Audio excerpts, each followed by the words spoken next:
अभी मैंने आपको एक्सप्लेन कर दिया प्रेजेंट कंटिन्यूअस, फिर उसके बाद प्रेजेंट परफेक्ट, जिसमें हमने बताया कि काम जिस वक्त आप बोल रहे हैं उस वक्त पूरा हो चुका है तो परफेक्ट में काउंट होता है। प्रेजेंट परफेक्ट, काम पूरा हो चुका है। जैसे कि मैंने आपको बताया था कि हर एक सेंटेंस के लिए एक फार्मूला होता है, राइट। तो इसमें भी फार्मूले में 4 चीज़ें होंगी, 4 एलिमेंट्स होंगी। Number 1 subject, number 2 helping verb इसकी हैज़ है, होगी इस बार हैज़ या हैव। नंबर 3 मैन वर्ब, तो इस बार इसकी मैन वर्ब है, वर्ब की third form. And number 4 object, तो सब्जेक्ट प्लस हैज़ में से कोई एक प्लस वर्ब की third form plus V3 verb की थर्ड फॉर्म प्लस ऑब्जेक्ट। तो इस तरह से ये 4 चीज़ें हो गई। तो काम जब हो चुका है तो इस वाले टेंस का आप इस्तेमाल करेंगे।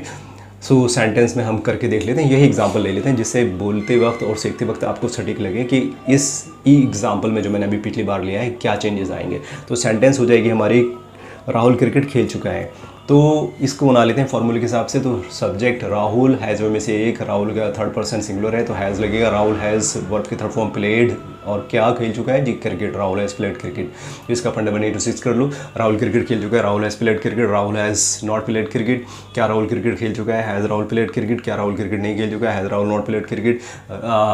राहुल ने क्रिकेट क्यों खेला है, खेल चुका है, खेला है, एक ही बात है।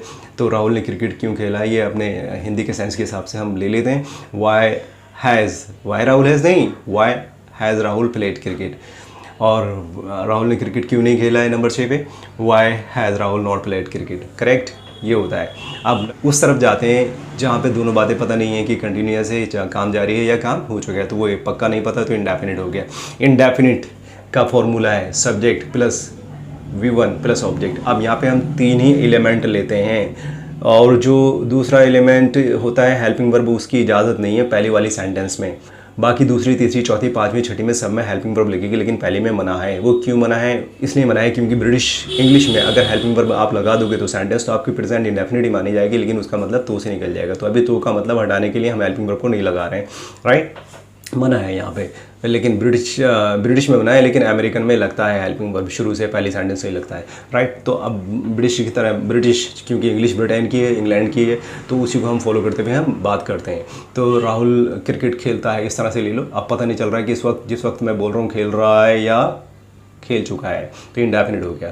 तो राहुल क्रिकेट खेलता है, सब्जेक्ट राहुल, हेल्पिंग वर्ब लगाते नहीं हैं। फिर V1 खेलता है, तो खेलने की English play, Rahul play cricket. Sentence अभी भी गलत है क्योंकि है का मतलब देने के लिए है। तातीते वाली सेंटेंस में प्रेजेंट इंडेफिनिट में है का मतलब देने के लिए एस लगाया जाता है, और कई बार ये ES में तब्दील हो जाता है। तो यहाँ पे एस लगेगा। राहुल प्लेज क्रिकेट, राहुल खेलता है क्या, क्रिकेट। राहुल क्रिकेट खेलता है। अब राहुल क्रिकेट नहीं खेलता है, नंबर 2 वाली ले लेते हैं। राहुल और हेल्पिंग वर्ब इसकी होगी डू या डज में से कोई एक। वो एक्चुअली डू ही होता है, डज का तो कोई अपना अस्तित्व नहीं होता है। वही वाला एस जो आपने प्ले में लगाया है वो यहाँ पे डू के साथ आ जाएगा।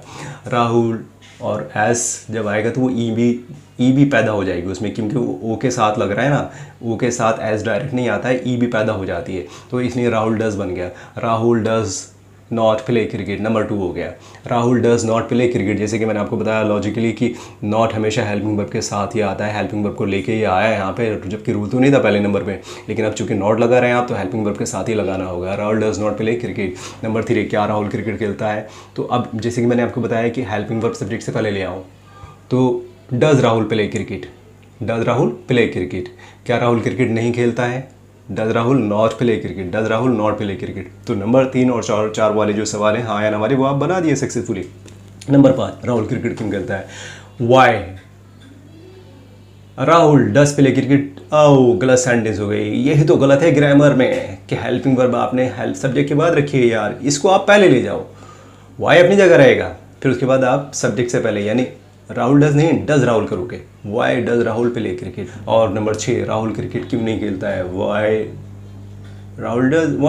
Why does Rahul not play cricket, right. तो इस तरह से ये इंडेफिनिट भी हो गया। अब बात करते हैं हम उस टेंस की जहां काम कुछ हद तक हो भी चुका है और जारी भी है भैया, परफेक्ट कंटिन्यूअस, राइट। अब जब दो आपको बहुत अच्छे से आते हैं कंटिन्यूअस और परफेक्ट, तो आपने इंडेफिनिट भी समझ लिया है और परफेक्ट कंटिन्यूअस भी समझ लिया है। तो यानी काम हो भी चुका है और चल भी रहा है, राइट। तो इसका फॉर्मूले में ज़रा थोड़ी चीज़ें बढ़ जाती हैं, क्योंकि इसमें दिखाना होता है कि काम कुछ हद तक हो भी चुका है, यानी परफेक्ट का भी हिस्सा आता है सेंटेंस बनाने के लिए और कंटिन्यूअस का भी हिस्सा आता है। तो सेंटेंस हो जाएगी, सॉरी फॉर्मूला हो जाएगा सब्जेक्ट प्लस हैज़ में से कोई एक प्लस बीन और लगाया गया है। बी की V3 बीन, क्योंकि परफेक्ट बनाना है ना, तो इसलिए V3 में बीन लिया गया है। और सेंटेंस की एंडिंग रहा रही पे होती है, इसलिए मैन वर्ब में कंटिन्यूस वाली मैन वर्ब आएगी। तो सब्जेक्ट प्लस हैज़ है प्लस बीन प्लस V1 के साथ ING plus object plus since form में से कोई एक प्लस टाइम। तो इतनी चीज़ें होती हैं फॉर्मूले में। तो चलिए बनाने की कोशिश करते हैं। राहुल 2 घंटे से क्रिकेट खेल रहा है, ये सेंटेंस है मेरी। सेंटेंस नंबर 1, राहुल 2 घंटे से क्रिकेट खेल रहा है। तो वही देख लेते हैं। राहुल सब्जेक्ट राहुल, फिर उसके बाद हैज़ में से एक थर्ड पर्सन है, सिंगुलर है, हैज़ ही आना है, right. Rahul has been playing cricket for 2 hours. For या सिंस ये भी समझ लेना ज़रूरी है। जहाँ काम का स्टार्टिंग तरफ इशारा होगा वहाँ पे आपको सिंस लगाना है, और जहाँ काम का स्टार्टिंग टाइम पक्का मतलब नहीं पता है आपको, वहाँ पे आपको फॉर लगा देना है। सिंस के लिए बस एक ही कंडीशन को आप याद रखें, सिंस भी बहुत आसान होगा आपके लिए कि काम का स्टार्टिंग टाइम पता है आपको, यानी बोलने वाले ने सेंटेंस में अगर काम के स्टार्टिंग टाइम की तरफ इशारा किया है तो ये सिंस लगेगा, और काम के स्टार्टिंग टाइम की तरफ इशारा नहीं किया है तो फॉर लगेगा। बस इतनी सी शर्त याद रखिए, right. So Rahul has been playing cricket for 2 hours. Sentence number 1 complete हो जाती है। सेंटेंस नंबर 2, राहुल 2 घंटे से क्रिकेट नहीं खेल रहा है। So Rahul has not been playing cricket for 2 hours. अब देखिए यहाँ पे भी मैंने नॉट लगाया कहाँ पे, हेल्पिंग वर्ब के जस्ट बाद। राहुल हैज़ नॉट बीन, इसके अलावा कहीं और नहीं लगा सकते, लॉजिकली हेल्पिंग वर्ब के बाद याद रखिएगा। Rahul has not been playing cricket for 2 hours. Number 3, क्या राहुल 2 घंटे से क्रिकेट खेल रहा है? हैज़ को पहले ले जाइए आप हेल्पिंग वर्ब को सब्जेक्ट से। Has Rahul been playing cricket for 2 hours. क्या राहुल 2 घंटे से क्रिकेट नहीं खेल रहा है?